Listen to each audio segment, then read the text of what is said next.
an ironic media production. Visit us at ironickmedia.com. The silver lining is that you and Johan have forged such a strong relationship. He thinks the world of you. And I can't thank you enough for getting involved, because we felt pretty alone in this disease. And for you to come out and spend so much time and energy and get the word out and talk about it and understand, it means the world to me, but it also means the world to Johan. And I can't thank you enough. Really, he was here and you guys went to breakfast. He goes, I think I just want to be with Funkle Chris, Fun Uncle. And you guys are just laughing in sync. It just means the world to me. So thank you for being involved. And I wish more families would get involved in the lives of others with CMT.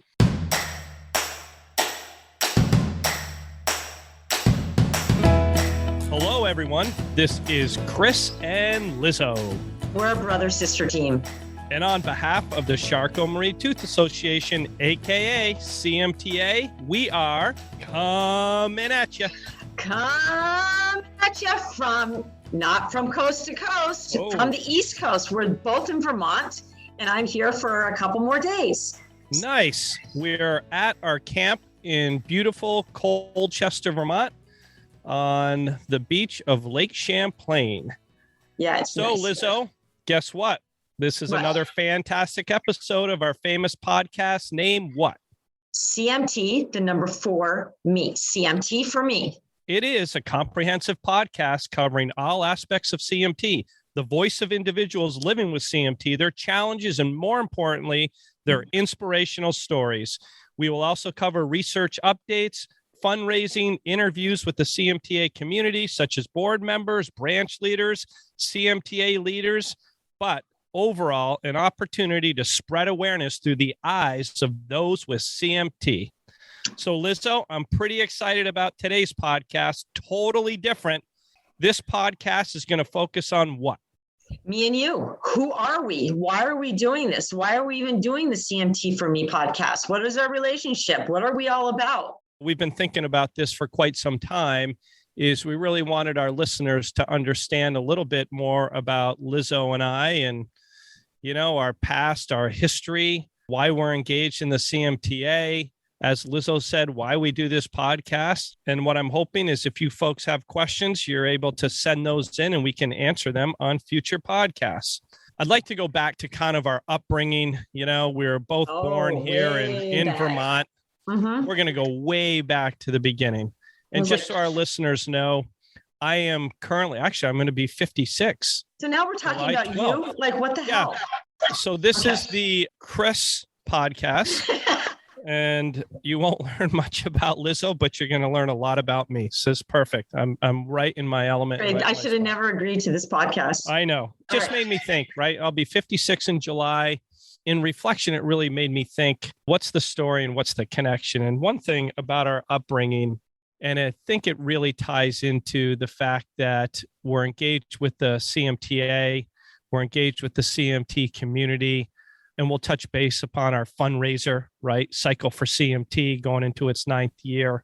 But really, there's a pretty good background in terms of why we are engaged and I think why we give back and where that really came from, right? You see where I'm going with this, LizO? Yeah, I do. And what are some of your thoughts on why I think we have this foundation in terms of giving back to the community in a number of different ways over the years? Where'd that come from? Yeah, I think the spirit of volunteerism, it came from, I don't even know if that's a word, but I was just going to say, is that a word? It's cool. It's volunteerism. Anyway, it is today. And it goes back to our mom, who has always been very generous, giving, and not just with her family, but with people she doesn't even know. I mean, this is an example. I know you have many, many more, but like at Halloween, everybody loved our house at Halloween because she just didn't give like a Reese's peanut butter cup or a quarter. She would order Domino's pizza. Everybody would just come and chow down pizza, go out, it was just so much fun. And people remember that to this day. I still have friends of mine that are in their 50s that they go, oh my gosh, how's your mom doing? I remember those Halloween nights. Yeah. And she'd also would take the popcorn machine from, at that time, the candy store that our folks owned down on Church Street. and be giving out popcorn as well. But people love that. And then I remember we used to have to go out and pick up all the Domino's pizza boxes all around the street because we littered the entire Burlington area. But it was pretty cool. But that was her thought, right? Doing something different. What more could she do? And like you said, there's so many stories. If you and I ever went with our mom, Bev, to Church Street downtown, one thing is everybody would run up to her. Everybody knew her. Right. And she was always trying to help people. And I remember not only people that we knew from school, but she knew a lot of the homeless. She knew a lot of the people that didn't have a lot of money. Because that was her focus. She wanted to help this community in Burlington, right? Yeah. So she was always out there. A full-time job. Yep. And she has a degree in psychology and she would talk to these people. But for us growing up, I hated it at first. Like looking back, I didn't like it I didn't hate it, but it was just like, where do we have to have Thanksgiving at St. Jude's? It was a rooming house she had with people that were, didn't have tons of money. It was Section 8 or whatever. And we had Thanksgiving, but we learned to accept people of all kinds. It doesn't matter about their financial background. Yeah. And I think it was also her way of telling us, be fortunate you have a family. Back to that, Thanksgiving is about giving back. And so as a family, we will together give back to the community. And I remember that. I was like, oh my God, I remember this Thanksgiving. And she decided that, and we're around all these like 80, 90-year-old people. And what fun though. She was so humorous. She dumped all these apples in this big container filled with water. And the elderly folks were bobbing for apples. And she looks at me, she's like, your turn. I'm like, there is no way I'm sticking my mouth in that water. So, but it was great. It was adding fun and the people loved it. But I remember it was that reflection of leaving and being like, though I didn't want to go, that was a good day. And really starting to understand that. And then I can talk about that. And I'm sure you can in our own lives. And I think that carried on even with my son, Warren, or my daughter, Lila. It might be Christmas and we go downtown because there's a number of homeless folks in the downtown area. It's cold. And it's just something we do. We hand out coffee and food to people randomly. And that definitely came from Mom. Pretty proud of that. I am too. And I think life, honestly, and I know this was instilled in us early on, but I think life is about giving back. It's about giving back to the community. And I take a lot of pride in giving back. And it just to volunteer and to help a group of people is a gift in itself. Makes you feel good and you know that you can make a difference. And that's where the CMTA comes in.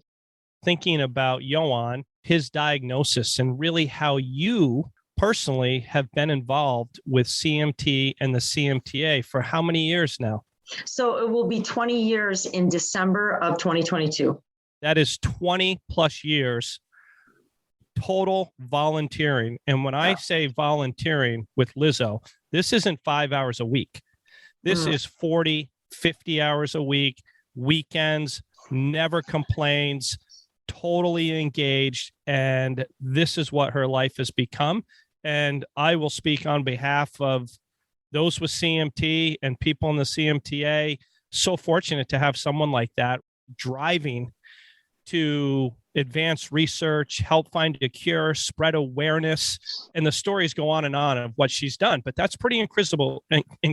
You like that? I just made that word up. Incredible. I just go with it. I love it. Hey, instead of incredible, that's incredible. Sweet. Okay, I got that down. But anyways, very impressive. That's giving back. So when Johan was born, we had no idea. We don't have CMT in our family, right? And so he started exhibiting signs early on, just with light sensitivity and walking on his toes. And at 7, he was diagnosed. And, as parents, we didn't know what Charcot-Marie-Tooth was. We had never heard of it. And there were very few resources at the time. And they gave us the address of the Charcot-Marie-Tooth Association. And at that time, we had just moved from France to California. Yep. And I decided to go back and get a degree in psychology. And then when I was done with that degree, we learned that Johan has CMT. So I'm like, how can I use this degree? It was sort of just meant to be. And so I just got involved. And, there were 2 people working at the CMTA 20 years ago. We knew a little bit about 1A and other types, but nothing to the extent we didn't have the resources at all of what we have today. So we started building the branch network that we have now and Awareness Month. And it was so fun at that time because we didn't have much. And with Gina Sweeney, we just built out the whole organization to all these like fantastic resources and met so many people. So I do this for Johan, but I just feel like the CMT community is my family. Pretty impressive when you think back. And, I come back to Johan's diagnosis and or my first involvement with CMT. And I actually do recall, I think it was on a phone call where you said, hey, Johan and CMT. And my first comment was, what do you mean? What's CMT? And what do you mean there's no cure, right? You know where science is? There has to be a cure. And what does this mean for him? And it really took me, I think, quite a while to understand what CMT was and or how that may affect Johan. Obviously, you guys are in California, so I didn't see you all the time. All I could hear are some stories about wearing braces and potential surgeries in the future. And then you guys would come to Vermont, and he was very young. You really couldn't notice very many symptoms being expressed, but also knowing that there was this underlying kind of diagnosis that you guys were trying to navigate through and also trying to explain to the family. For me, every summer coming to Vermont, and he would just, every year he's older and older. And then I could start over a period of time seeing some of these subtle or slight changes from one year to the next. And that brings up, the components of, at a young age, hey, let's go for this walk. Hey, let's go for this hike. Oh my God, you really got to come in the winter and try skiing or snowboarding. That'll be cool. And he engaged in those items. Then I could see over a period of time, it was like, well, I really don't necessarily have an interest in doing that. And maybe that was his way to express some of the challenges, though I knew he would want to do it. I could just see that over a period of time based on his symptoms. That got me a lot more closer to what CMT is and really grasping what this disorder is. It's probably challenging, right? When you talk to someone who doesn't know anyone with CMT or what that is, it might be hard for them to make that connection. It is a little challenging because, I will say, like my son has this neuromuscular disorder and then they see him and he's like, he looks fine. What are you talking about? You're totally making this up, but let's just go through some of the symptoms that people with CMT have. Sure. Chronic pain, like burning nerve pain, no feeling because it affects the sensory nerves. So no feeling in your lower legs or your feet, in your hands. Your muscles start to atrophy because the nerves don't work anymore. So people get claw hands, claw toes. They have tremors. It can affect your back, scoliosis, kyphosis. Some people are affected with their vocal cords, their hearing. More people than I thought are affected by their breathing. People need surgeries, and the feet don't fit into the high. They either have really high arch feet or totally flat feet, and the toes curl. It's a challenge, and the biggest challenge when Johan was first diagnosed, they thought he had cerebral palsy. So I'm like, okay, it's very mild. It's not progressive. Then they came back with a CMT diagnosis. And it's a progressive disease. So it's not going to get better. Right. It's not getting better. There are treatments like exercise or physical therapy or occupational therapy or surgery, but it's going to keep getting worse until we find a cure. Yep. And so that's what I'm all about, trying to fund research and spread awareness, right? And increase the resources we have. And we're doing a great job in that. But I'm still frustrated that we don't have anything to stop the progression, but we'll get there. I think what also hit me really hard in terms of what CMT is this was years ago, I think probably in 2014 or so. I think that's when I joined the board of the CMTA, and I went to a conference in Boston, and that was my first conference.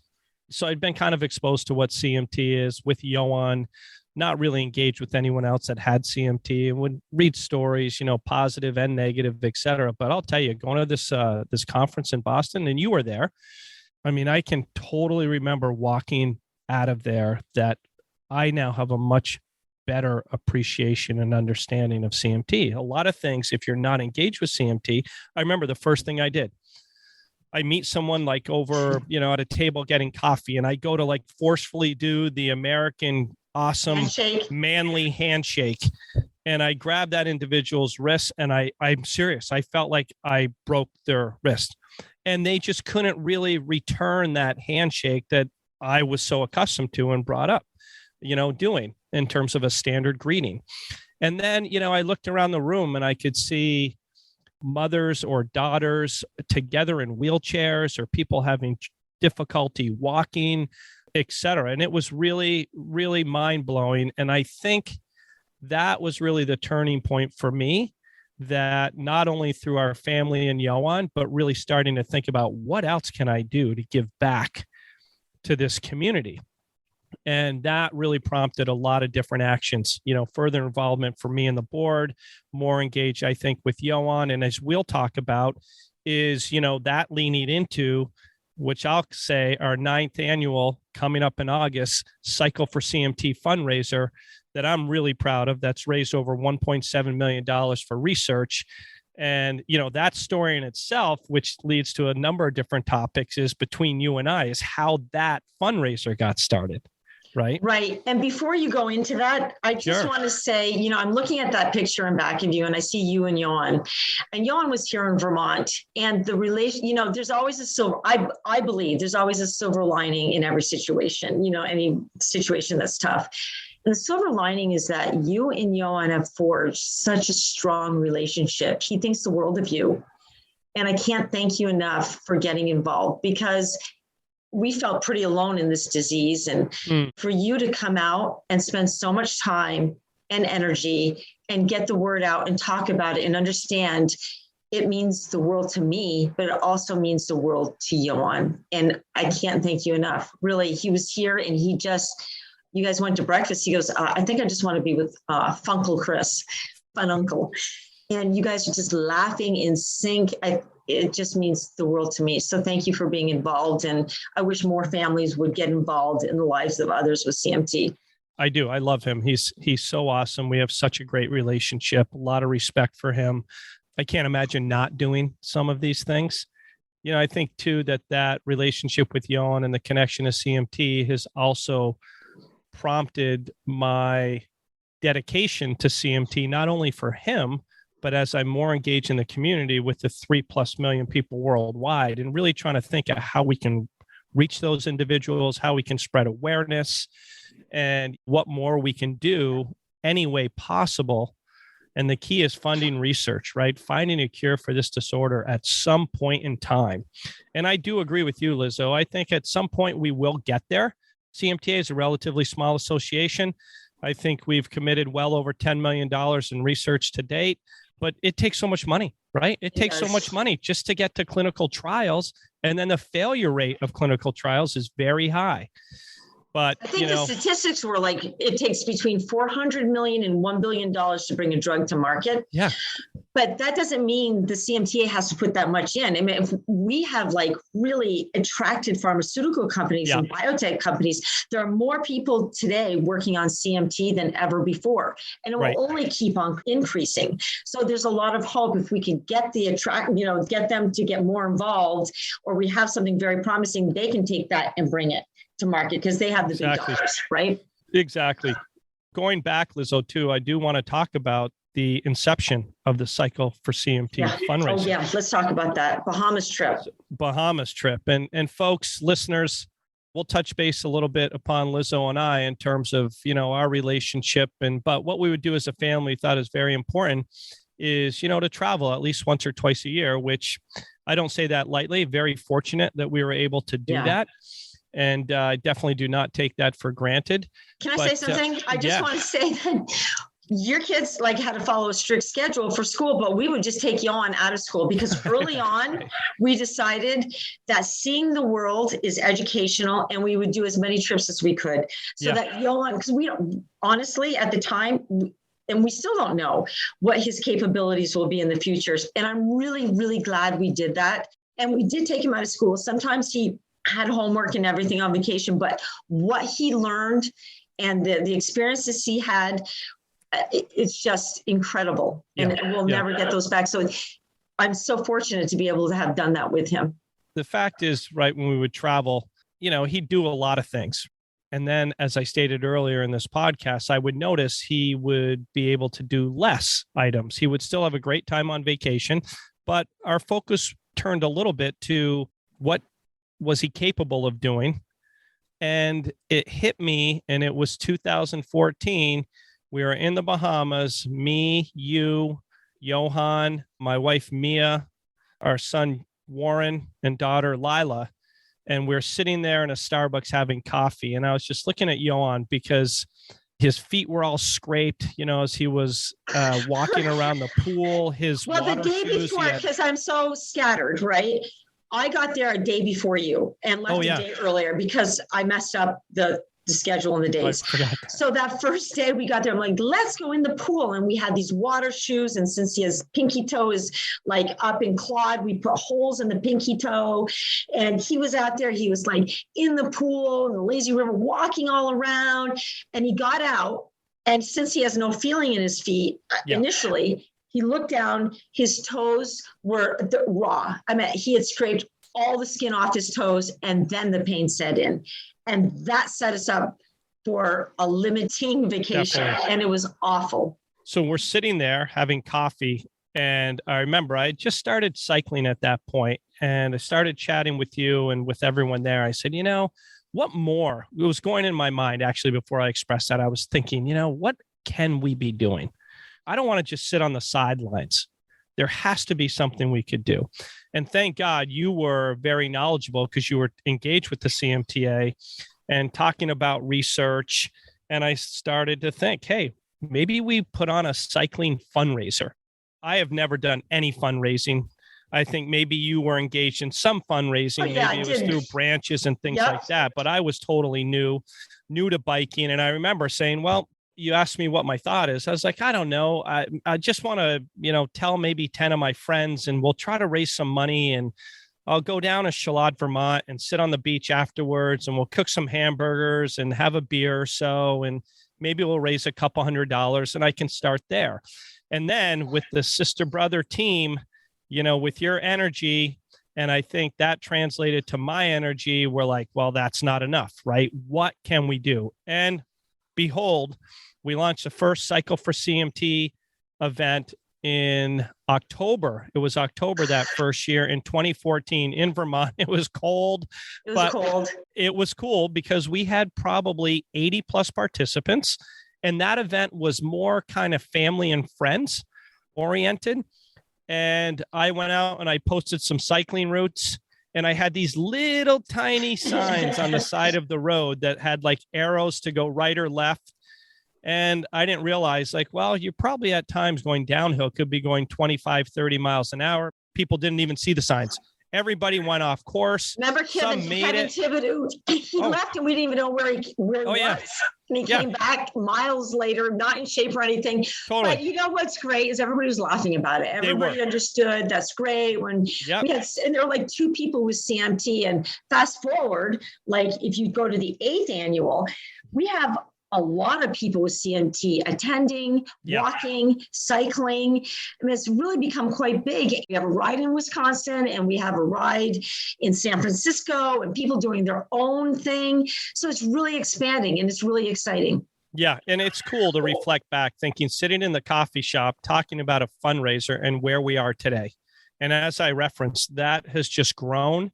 The attendance we usually at the signature event in Vermont, which is now always the Sunday the week prior to Labor Day. We usually have about 200 plus participants. There's new faces every year. There's more people coming that have CMT. We bring in, people go out for a ride. We have a great breakfast. We have a full catered meal. We have live music. We enjoy some local craft beer and cider.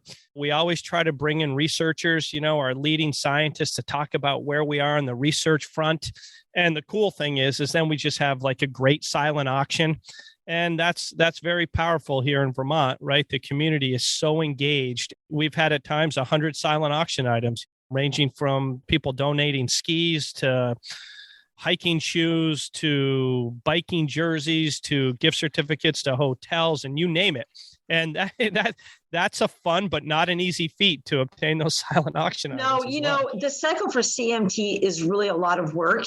And every year after the event, we're just like, should we do this next year? It's taking so much time. And what I remember is, you have people like Paul Kang and Stephen Lee coming from Washington and Connecticut and talking about little Juliana, who died at 5 years old from CMT. And it's very rare to die from CMT, but it happens. And they Stephen flew all the way here. And then we had the interns, Emily and Aaron. They both have CMT, and they're so like motivational and inspirational and just great young women. And then when we go, oh my gosh, we're so tired. You want to tell the story of Riley? Who came up to you? I'm sure a number of you have done fundraising. It's not an easy feat. And that is not, I'm not saying that to give LizO and I credit at all. But, and like LizO said, every year we're like, okay, that was the last event. That was the last one. We're totally exhausted. I know when everyone leaves the event on Sunday, we're like laying on the grass and now we still have to take everything down. No one can speak. We're totally tired. But to me, that's part of it, right? You have to have some blood, sweat, and tears. And these things shouldn't be easy to begin with. But Riley, who's so awesome, right? And he's from Vermont. He's from Vermont. And how old is he now, LizO? I don't know. He must be 13, 14. Yeah. So Riley and I don't know how this got out there, but he at the time, maybe he was 8 or 9. Yeah. And I'm talking to someone at the event and Riley like pulls on my shirt. And he says to me... Wait. So Riley's pretty affected by CMT. He's a CMT type 4. So that's 2 genes causing CMT. Yeah. He's in a wheelchair.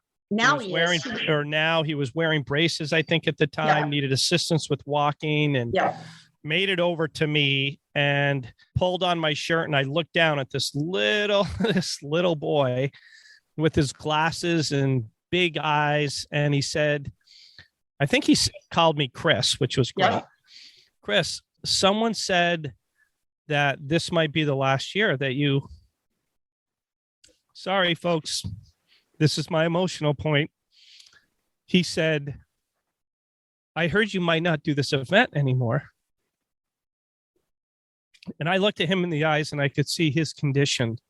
And I just was like, Riley, this will not be our last event, and it just showed me how important that event was to him and to others. And I think that has been not only with Johan, but the CMT community and folks like Riley, that has driven that tiredness and not wanting to do the event into passion and dedication to continue to move forward. And even though we don't have a cure today, to stay positive, when you can see someone with CMT really have the opportunity to enjoy that event. And as I always say to LizO, that event, as I reference, is not feedback for LizO and I in terms of what we do. That event is for people with CMT. And that is why we do it. It's their environment. It's their voice. It's giving them updates on research and doing whatever we can to spread awareness and help raise the necessary money so we can continue on this research path. So that was an inspirational, and it's very interesting. It's been probably 5 years, and every time that story comes up, like I just start crying. Well, and then Riley spoke at one of the events, and hopefully he'll be at the event this year. He probably will. His mom, Bridget's a good friend. The other thing is he attends Camp Footprint. Yeah. And that's been life-changing for him. But, I just remember talking about he didn't want to lose the ability to walk, and he has. Yeah. And that's the progressive nature of CMT. And we need to stop CMT. Totally. We need to stop the progression. The other thing that hits me at these events as well is the positive energy. CMT can have a major impact. However, I just find such a positive environment with those that do have CMT. It gives you encouragement and strength to continue to try to fundraise and find a cure, because it's just such an awesome community. You don't find people that are sitting there looking for sympathy and they are talking about what they have accomplished and what they can do. And some folks would be like, obviously, I wouldn't want CMT, but CMT has really made me into this incredible person. And that is very heartfelt, warming, and touching to me to hear those stories. And so it's a great environment. And folks, I mean, this is definitely a pitch for the Cycle for CMT event as well. If you have a chance to get to that Signature Vermont event, you'll be blown away by it. It is beautiful. It's a great environment. It is a lot of fun. It's a great cause. And on top of that, as LizO said, there are rides going on throughout the country. You can go to the cycle4cmt.com website, learn all about the event. You can get out there and help fundraise and spread awareness. That's our goal, and we'd love to have you. So. And this comes back to, what I was thinking, you said people are so positive and we have such a great group of people who cycle for CMT. But I think part of that is talking about giving back. Yeah. Instead of sitting there and waiting for somebody else to do it, get involved in any way you can. So you're part of progress. You're part of the progress. You're going to be part of our solution. Your money, even if it's just a little bit, if everybody just a little bit, we probably have a cure by now. Yeah. So, honestly, I just think I can't sit by and watch Johan progress, or my friends Bethany progress, or Gina, or people I've come to love, and Kenny B. And I can't do that. I have to be involved, and all these people are involved, and it feels good to give back, and it feels good to see progress when we do. So, LizO, you're talking, and I'm just thinking about our relationship. We don't see each other that frequently, maybe a couple weeks each year. Hopefully that'll continue to grow. You're too busy. Every time I call you, like, yep, okay. And I'm like, hey, so I gotta go. Bye. Gotta go. Bye. But you're busy as well. And it's interesting. It is a good team. You and I are really two totally different people, but there are a lot of common characteristics as well. And I'm going to just give a little bit of feedback, folks, to get you the details of LizO. And I would say, number one, a lot of fun, always laughing, very, very intelligent, very well spoken. We've already talked about how she gives back, but on the side, she's totally scattered, like totally scattered. And I am always like, she makes it through the day. She does. I don't know how she does. And here's a great example. What did she do yesterday? Oh, geez. Comes down to camp. She's like, I am going swimming. I'm like, perfect, go swimming. So she puts her bathing suit on. I'm doing something on my iPad. And she comes back out of the lake and she's like, I can't see anything. I can't see anything. I'm like, what? She goes, did I just jump in the lake with my glasses on? I'm like, I don't know. So I'm like, here we go. So I go out in the lake. I can see these footprints in the sand. I go way out there, and sure enough, I'm trying to help, and I can't see anything. She can't see anything. Stirring up all the sand. Yeah. So there are glasses on the bottom of the lake, which I recover for her and continue to move on. But that is not a surprise. There are probably 5 to 10 of those items that go on through the day. Can't find her car keys. Can't find her phone. She goes on a trip with Gilles, who is our chairman of the CMTA. And what does she do? She loses the car keys in the desert, and he's out horseback riding. She's going for a hike. And so thank God she posted her walk on this app called Strava, and Gilles followed it on Strava and found the rental keys. Yeah. But my point is, she makes it through in that type of environment. And she's not scattered on other things, but those type of things, which I thought aren't real important to her. You know what I mean? There's other things, and she gets through it. And I'm like, I'm a little bit different. I'm not saying I'm not scattered, but I'm a little bit different. No, you're very different. Listen to this. Dun, dun, dun, dun, dun. I can't remember the two now. Dun, dun, dun, dun, dun.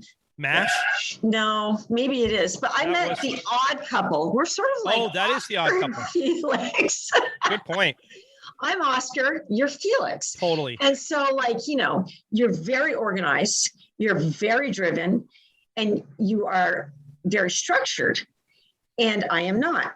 I am driven. That's what we have in common. But you've always been like that, though. And I just remember waking up in the morning, and you were like 9, And what 9-year-old looks outside of the window and goes, oh my God, the grass needs to be mowed. And you get out there, maybe 10, you're mowing the grass. And I'm like, what grass? Like, like who cares? Like have it weeds. Like, I remember I was kind of nervous about spending the night at camp here with you because I'm like, well, I was nervous as well. I know if I have any crumbs on the counter, he's going to freak. I don't know if I'm doing the dishes right. But and I'm just trying to respect your space. Like the other day, right?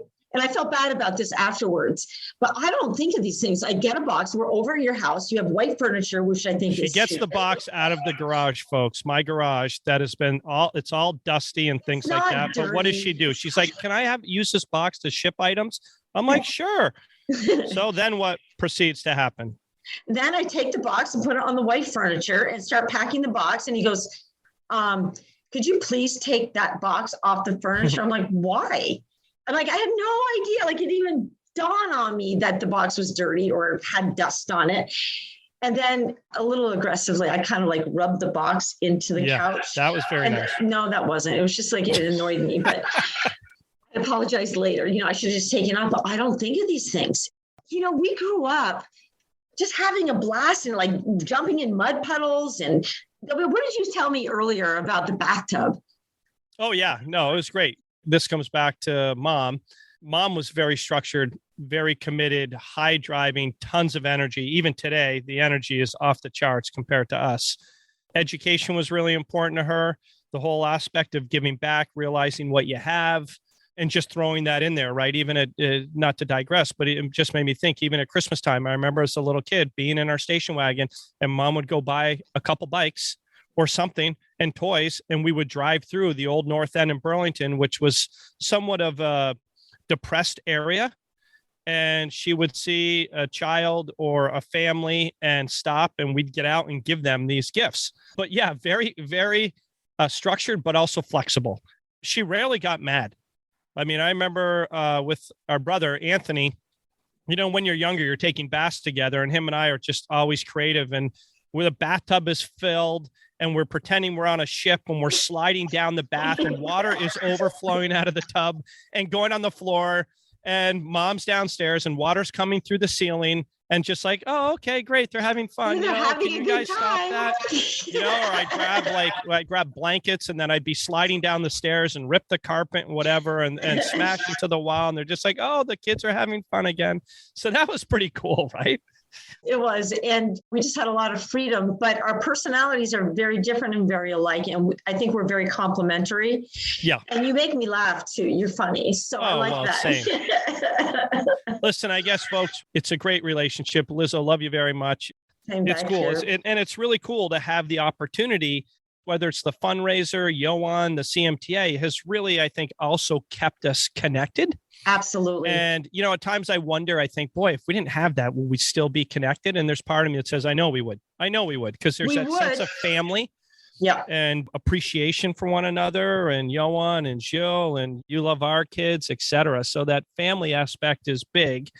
And huge. I think you said it well. I'm proud of that. I do think we have a good example of how a family can come together and strive to overcome a number of hurdles, specifically as related to CMT.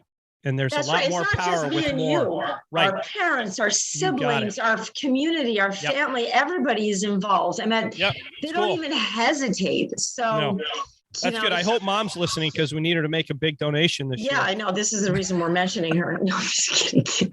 Get out your checkbook, Mumsy. Mama. So LizO, let's talk a little bit about this podcast. So this is an idea you had like 6 years ago. Yeah. And people were like, starting podcasts, we should do a podcast. And at that time, I'm like, how do you even do a podcast? Like, not everybody has a podcast. But you had this idea, and the board of directors actually supports us 100%. Love the podcast. They love the podcast. And thanks to Mark, it's pretty easy. And I love doing it with you. And we have interviewed some people that are just amazing. Every single person and so the CMT podcast, and you came up with a name, which is, you're very creative also. Don't just push yourself aside on this one. This is a collaborative, right? And that's what's cool. And you're just making me think, whether it's back in Bahamas, I'm like, I'd like to do a fundraiser, but working with you continues that creative. And where do we go? Because you don't want to do anything small, right? No, You're like, okay, it's either 100% or zero. Exactly. And that's a problem, but that's the way I am. So we work well together. And that was really, again, thinking about how do we give more individuals with CMT the platform and voice? And as our intro says, it's really their inspirational stories. And how can we get more people with CMT connected to one another so they feel they have support? And it goes to the same thing with the fundraiser. It's a platform, and this podcast is a platform for individuals to express themselves, tell their stories. And it's been cool because there's been some people that have listened to the podcast that then have reached out to another individual who we interviewed, or they're new to CMT and now they have resources. So I feel really good about that. And one thing I think we work hard on too, and someone made me think about this, was like, you don't always want to just focus on the negative. Right. It's like, oh, here's all the negative things going on. No, we're realistic and we talk about the facts, but there are so many great stories about overcoming challenges and sharing information. And on top of that, the big goal is spread awareness. That's right. And we got to spread awareness that I think ties into how we can raise more money for research if we have more and more people engaged. So I was just blown away yesterday, and I actually took a video of you soliciting merchandise or a gift certificate from a restaurant. You are such a natural. You just go in there, and I just watch you. Usually, this is our tactic. We walk in a store, I go shopping and buy something, and then Chris starts talking to the owner about the cycle event, what CMT is, and tries to get a gift certificate while I'm checking out. And usually the answer is yes, but you're so talented at it. Oh. You just have no inhibition. Wow, that's cool. Thanks for that feedback. But you participate as well. And it is a strategy. I'm like, LizO, you go buy something, because if you buy something, then how can they turn us down? And then So if I it's don't great. see anything, you're like, well, I like this. Right. And I like So that. I usually walk away after her visit, multiple pairs of pants, shorts, shirts, shoes, you name it. And it's awesome. So, but it's fun, and it's interesting. I always look at the faces of someone who we're trying to solicit, and you go CMT and they're like, okay. And then you keep going, like this individual yesterday who finally came around. And I didn't think he was going to. I didn't either, but then you learn. Yeah, whatever. You learn things come up as you keep talking to people. I said, do you bike? And he's like, well, no, I have a motorcycle out there. And then that's like, oh, well, I used to ride motorcycles. I had a Honda Shadow 500. Oh, that's a great bike. So you make these connections. And then you talk about, which I think is important, it's that statistic of, I always forget, what is it, like 1 in 2,500 or 2,800 have CMT, and relate that back to, say, Burlington, Vermont, or Vermont, population of 647,000, right? So when you say, hey, we were born in Burlington, we're native Vermonters, and by the way, you may not know it, but there's over 200 people in our community that have this incurable disorder at this point. They start to think, and I find a lot of times after those discussions, it's hard for them to say no. Right. And I don't feel that they feel the obligation, but I think they understand, and it's that passion. And Vermont's a really community-driven state that is always looking at ways to give back, and that also makes it a little bit easier. But then people feel connected, right? You gotta bring them in terms of how they can help us towards our mission. And what's really unique here is the community is important. The community feel, and community comes together when you're in need. And Vermont and the surrounding areas are just great for that. I just miss that. I miss it a lot. Yeah, it's good. We're on a good path. But folks, listen, for those of you listening to this podcast, this is our opportunity. We're not going to do our standard close, but to really thank you. Thank you for listening. Back to LizO's comment about doing your part as well. If you can tell folks about this podcast, if you can direct them to the Cycle for CMT fundraiser or to the CMTAUSA.org website, we need all hands on deck here. Back to the ship in the bathtub. I know. And LizO, maybe some of our listeners can help us, right? If we spread this, right? What's one of our goals that we'd love to do someday? Is kind of, oh my gosh, right? When you think of the news and like, what would we love to do? It'd be sweet. I'm so sick of hearing negative things about it's all negative. And so I the news, see this, you mean in the news? Yeah. Everything's just like negative and worrying and worrisome. And let's get a feel-good story like us helping the CMT community to find a cure for this disease and talk about all the people that do such incredible things despite the limitations that CMT imposes. Like, wouldn't it be great? Like Good Morning America, or there's so many programs that we would love to be on. Right. CBS News. Maybe we could be interviewed by someone who has a podcast. That's right. That's right. A greater reach. We want to go national here. We want to go international, actually. We'd like to go international. Get the word out about CMT. And we work with people internationally. So let's get this on. Let's get going. Yeah, let's do it. Yeah. LizO, have you heard of those Sprinter vans? No. Okay. Well, there are these cool vans you can put your bike in. People are buying these things now and throwing their skis in there and bikes and whatever. But it made me think, wouldn't it be kind of cool at some point where we could have, like, as your background is the CMT for Me podcast logo on the side of this Sprinter van, and we tour the country and go to these areas and interview people with CMT? Wouldn't that be sweet? That'd be fun. It would be fun. And we'd meet so many people. Now that's a story. That's like an Al. What's it? Alan Jackson? No. Yeah. The dude that has CMT came out, and I'm like, Chris and Jill, you guys have to bike there. You have to bike there. We can make a story. Right. Like, I'm not biking there. No, well, it made me think of Al Roker, right? He goes on the road sometimes and travels in this van and, does the weather in all these different areas of the country. We could do the podcast in all these different areas. Let's do it. Right? You have to just stop working. Yeah. Okay. That sounds great. I hope people from where I work are not listening to this. So about the podcast, if you want to leave a review, and we'd love to have your review, Apple Podcast has a place for that. Awesome. So I just wanted to throw that out there. And it's available on Spotify, Apple, all the major podcast outlets. You can hear this podcast, CMT for Me. Awesome. All right, LizO, that's a wrap, sis. All right. Thanks, everyone, for listening. Yeah, thank you. CycleForCMT.com or CMTAUSA.org. And if you have an interesting story, let us know. Info at CMTAUSA.org. And watch us on YouTube. We're live. There you go. All right, folks. Take care. Right. Thanks for listening. Bye.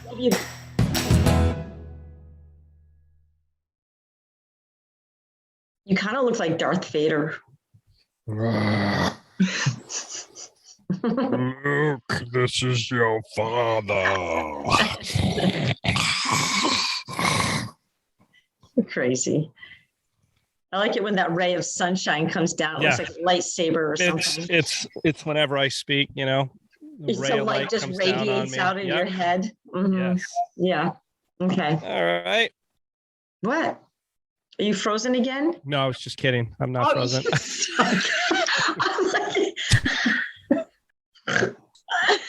thought you were frozen. You're silly. God, my eye is itchy. Like have a hive right on the. Oh. Well, we are at a camp, so. I know. Okay, ready? Crawling on you. Yeah, I'm ready. 1, 2, 3.